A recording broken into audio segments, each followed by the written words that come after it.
தமிழகத்தில் தலைசிறந்த பொறியியல் கல்லூரி அருள் தரும் VPMM இன்ஜினியரிங் கல்லூரி அண்ட் டெக்னாலஜி. தரமான படிப்பு, உடனடி வேலை வாய்ப்பு. Admissions open. சட்டப்பேரவையில் 110 விதியின் கீழ் முதலமைச்சர் விஜய் பல்வேறு திட்டங்கள் குறித்த அறிவிப்பை வெளியிட்டுள்ளார்.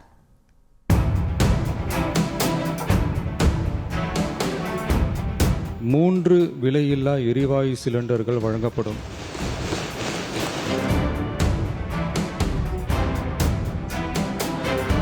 அரசு பேருந்துகளிலும் மகளிர் கட்டணமில்லா பயணங்கள் மேற்கொள்ளலாம்.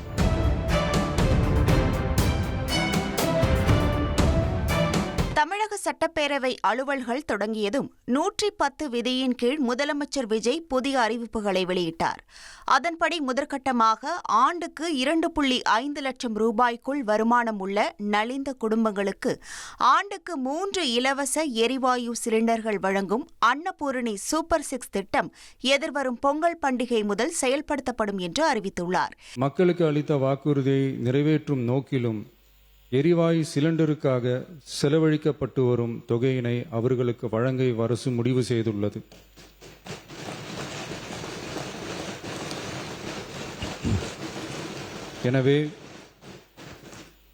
எனவே குடும்பத் தலைவிகள் பயன்பெறும் வகையில் முதல் கட்டமாக அன்னபூர்ணி சூப்பர் 6 திட்டத்தில் ஆண்டிற்கு 3 விலையில்லா எரிவாயு சிலிண்டர்கள் வழங்கப்படும். இதற்காக ஆண்டுக்கு 4000 கோடி ரூபாய் ஒதுக்கப்படும் என்றும் இதனால் சுமார் 1,30,16,104 குடும்பங்கள் பயனடைவார்கள் என்றும் முதல்வர் விஜய் தெரிவித்தார்.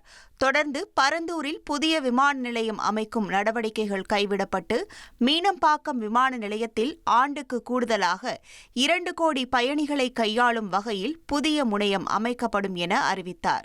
புதிய விமான நிலையம் அமைப்பது குறித்து உயர் அதிகாரிகளிடமும் துறை வல்லுநர்களிடமும் விரிவாக ஆலோசனை நடத்தினேன். ஏற்கனவே நான் உறுதி அளித்தவாறு பரந்தூரில் புதிய விமான நிலையம் அமைக்க மேற்கொண்ட நடவடிக்கைகள் இந்த அரசால் கைவிடப்படும்.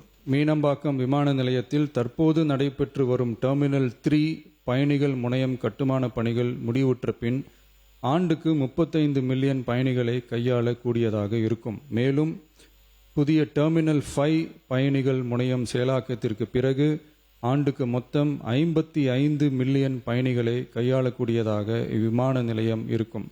மேலும் வெற்றி பயணம் திட்டத்தின் கீழ் மாநகரம் மற்றும் நகரங்களில் குறிப்பிட்ட வகை பேருந்துகளிலும் புறநகர் மற்றும் மலைப்பகுதிகளில் சாதாரண கட்டண பேருந்துகளிலும் பெண்கள் இலவசமாக பயணிக்கும் வகையில் திட்டம் விரிவுபடுத்தப்படும் என அறிவிக்கப்பட்டது. இந்த அறிவிப்பு வரும் அக்டோபர் 2ஆம் தேதி காந்தி ஜெயந்தி அன்று அமலுக்கு வரும் என முதல்வர் விஜய் உறுதியளித்தார்.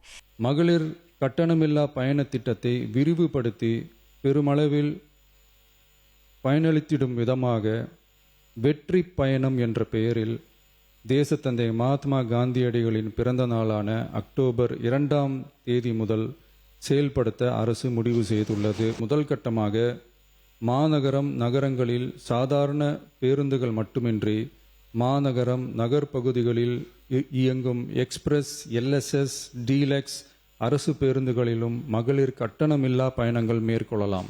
சிலிண்டர் மானியம், பரந்தூர் விமான நிலையம் தொடர்பான முதல்வரின் கவனம் ஈர்க்கும் அறிவிப்புகள் பொதுமக்கள் மத்தியில் வரவேற்பை பெறும் என்று எதிர்பார்க்கப்படுகிறது. தென் தமிழகத்தில் தலைசிறந்த பொறியியல் கல்லூரி அருள் தரும் VPMM இன்ஜினியரிங் கல்லூரி அண்ட் டெக்னாலஜி. தரமான படிப்பு, உடனடி வேலை வாய்ப்பு. Admissions open.